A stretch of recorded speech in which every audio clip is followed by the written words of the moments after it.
Arquímedes. Muchos son los mitos que rodean a Arquímedes, como que alguna vez gritó ¡Eureka! También se dice que con sus inventos incendió la flota romana en defensa de su ciudad natal, o que murió por la espada de un soldado romano. Todos estos relatos pueden ser producto de su fama. Lo cierto es que la mayoría de sus obras están llenas de personalidad, arte, ciencia y orden, reflejando su herencia familiar por su padre artista y su abuelo astrónomo. Por otro lado, muestra su estrecha relación con la escuela platónica alejandrina. Los hechos que se conocen sobre él son pocos, ya que la mayoría de los historiadores que narran su historia vivieron cientos de años después de su muerte. Ocurría probablemente en el 212 a.C.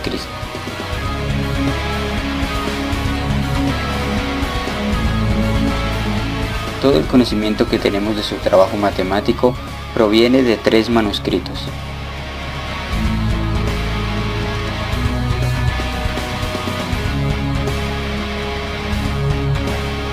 El manuscrito C es la fuente más antigua de los escritos de Arquímedes que se conserva en la actualidad.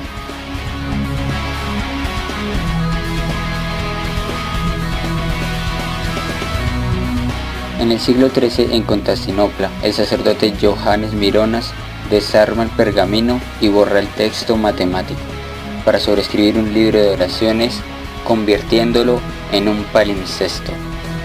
300 años después, en 1907, Johan Ludvig Heiberg, filólogo e historiador danés, descubre el texto escondido de Arquímedes y lo traduce hasta donde sus lupas y su vista le permiten.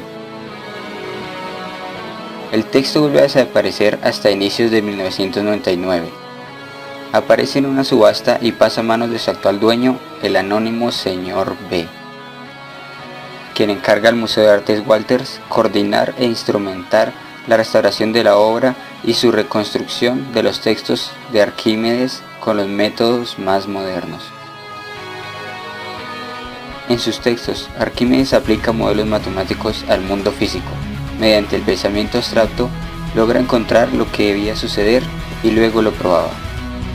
Diseñó máquinas de todo tipo.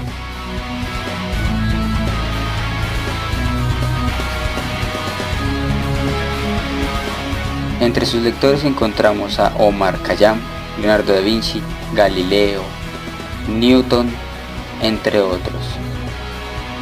Debemos al genio de Arquímedes el hallazgo de innumerables cálculos de áreas y volúmenes, algunos complejísimos como la superficie esférica o una vuelta de espiral.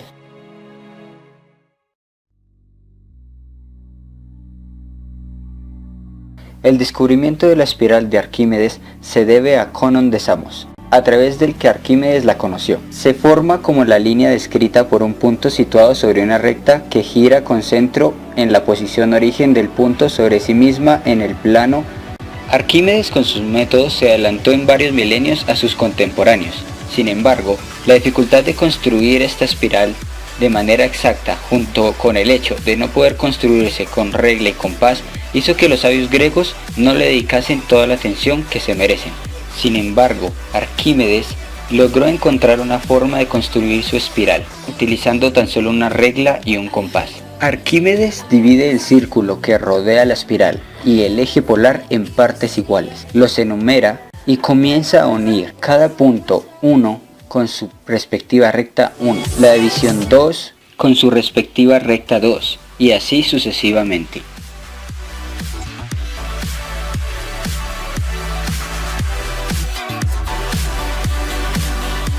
Arquímedes nos habla de 2 propiedades para su espiral.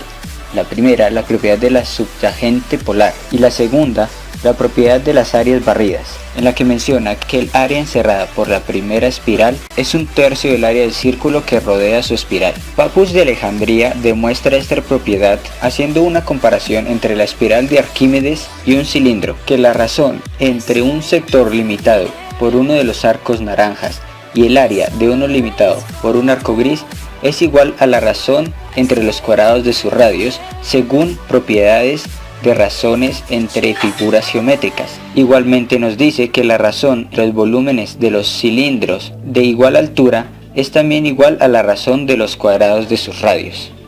Por tanto, la razón entre el volumen de los cilindros naranjas y el cilindro gris que los contiene es igual a la razón entre el área de los sectores naranjas y el sector total. Como podemos observar, los sectores naranjas representan un cilindro contenido en uno más grande representado por una circunferencia gris, y el cono se ve representado por la espiral. Como el volumen del cono es la tercera parte del volumen del cilindro, el área barrida al generar la espiral será la tercera parte del área del sector total. Para demostrar la relación de áreas entre el círculo y la espiral que menciona Arquímedes, utilizamos Wolfram matemática, donde expresamos la ecuación de la espiral número 1 como A por θ.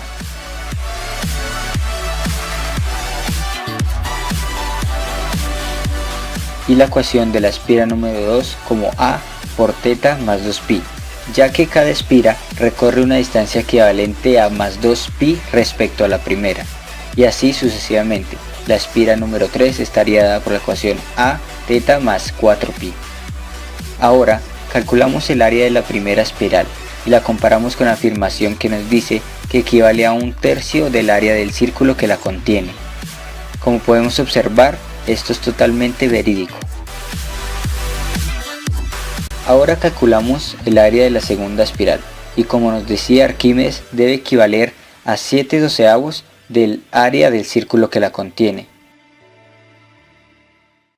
Continuando su proceso, Arquímedes llegó a demostrar que el área situada entre la primera y segunda espiral y el segmento del eje polar corresponde a 6 veces el área de la primera vuelta, formulando la siguiente ecuación.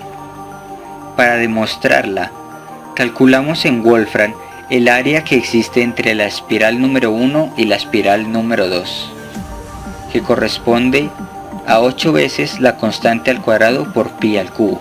Utilizando la razón de área, calculamos el área de la tercera espiral, que correspondería al área número 2 sobre 2 veces menos 1 el área de la espiral número 2, que equivale a 16 veces la constante al cuadrado por pi al cubo. Ahora, utilizando integrales, calculamos el área que corresponde a la espiral número 3, comprobando como cierta la afirmación de Arquímedes. Arquímedes describe su espiral como una función cuyo radio depende de un ángulo. Sin embargo, estas aplicaciones no hacían uso de sistemas de coordenadas como medio de localizar puntos en el plano. El concepto abstracto de coordenada polar se debe a Sir Isaac Newton, quien en su método de las fluxiones, escrito en 1671 y publicado en 1736, introduce 8 nuevos sistemas de coordenadas además de las cartesianas, para poder resolver problemas relativos a tangentes y curvas, uno de los cuales, el séptimo, es el de coordenadas polares. Fue Newton quien parametrizó los componentes de la espiral de Arquímedes y le dio la ecuación en coordenadas polares, que corresponde a la siguiente expresión. Ya que la construcción de la espiral de Arquímedes se puede hacer por generación mecánica, se puede expresar como una función física de la siguiente manera. Sea un punto móvil P que parte de la posición inicial 0 y está sometido simultáneamente a un movimiento de giro de velocidad constante angular W y a un crecimiento uniforme de radio vector igual a la distancia entre O hasta el punto P. Si denominamos V a la velocidad constante con que crece P, entonces se tiene que el ángulo está dado por la relación entre la velocidad angular y el tiempo, y el vector está dado por la relación entre la velocidad y el tiempo,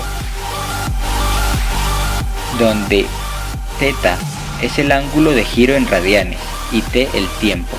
Si eliminamos el tiempo, se llega a que P es igual a la velocidad por el ángulo sobre la velocidad angular, que es igual a la velocidad sobre la velocidad angular por el ángulo, donde la velocidad sobre la velocidad angular corresponden a una constante, llegando así a la ecuación polar de la espiral de Arquímedes.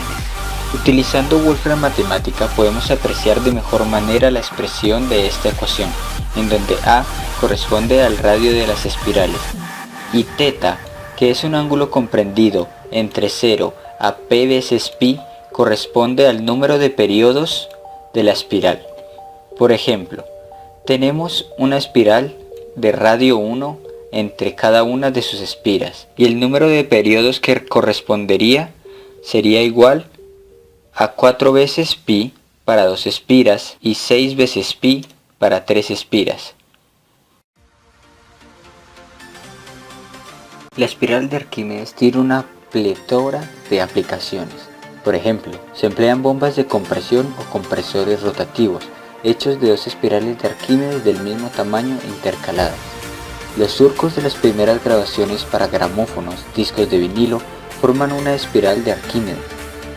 También son usadas en sistemas DLP de proyección para minimizar el efecto arcoíris.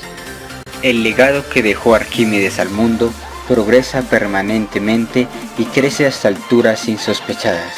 Él fue el primero en descifrar el libro de la naturaleza para descubrir que estaba escrito en el lenguaje de las matemáticas.